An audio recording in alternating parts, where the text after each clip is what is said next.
Mr. Chairman, while retaining the floor, I move to amend the rules and procedures by adding the words, quote, "or until a successor is elected," end quote, between the words, quote, "term" and "on," end quote, to the first sentence of the first paragraph of Chapter 1, Section A, so that the paragraph reads, quote, "Council shall elect one of its members to serve as chairman for a 2-year term or until a successor is elected on the first business day in January following each county general election. 6 votes shall be required to elect," end quote. And by adding, as the second paragraph of Section A, quote, "notwithstanding the provisions above or below, the chairman or vice chairman may be removed by a majority vote of those council members present and voting at any regular or special meeting of council. Upon removal of the chairman or vice chairman, the successor will be elected immediately to fill the unexpired term, which will require 6 votes," end quote, and I ask for a roll call vote. First of all, you've thrown a lot at us at one time. Would you walk back? I'm not even sure where you are reading from. This comes from the rules and procedures. Rules and procedures, quote, "add the words 'or until a successor is elected,' end quote, in between the words 'term' and 'on' to the first sentence of the first paragraph of Chapter 1, Section A." So are you asking to suspend our rules?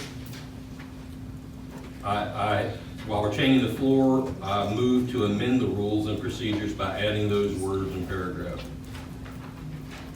My understanding is that in our rules, if it's not specifically laid out, we then revert to Robert's Rules of Order. And in Robert's Rules of Order, there is a long sequence that is required to actually remove the chair in this particular case. So I don't believe that what you are proposing is consistent with the Robert's Rules of Order. Robert's Rules of Order do allow for the amendment of Constitution, bylaws, rules of order, and standing rules in 67 and 68, specifically Chapter 68, Amendment of Constitution and bylaws. It does allow for the body to amend its own rules and procedures, which this is, which our governing document is. It says very specifically, meetings of council shall be conducted in accordance with Robert's Rules of Order newly revised unless provided otherwise herein. And since the discussion of amending the rules and procedures does not apply here, is not written in our rules and procedures, then clearly Robert's Rules of Order would apply. And under Robert's Rules of Order, the process for amending as I described. Yes, but Roberts also speaks to removal. And what you're talking about is removal, and so I would still argue that supersedes what you're talking about. And so your decision? My decision is that Roberts prevails and that we can go through the process of censure and trial. Would like to make a motion to overrule the decision of the chair. All in favor?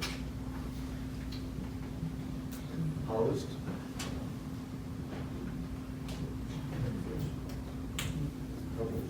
It's 5-5. Okay, 5-5, it fails.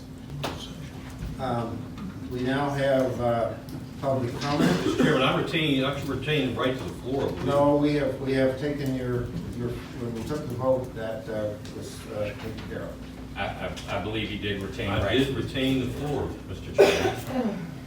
I am going to go ahead and proceed with citizen comment. Mr. Chairman, this is parliamentary, procedure. And I'm asking for a parliamentary inquiry.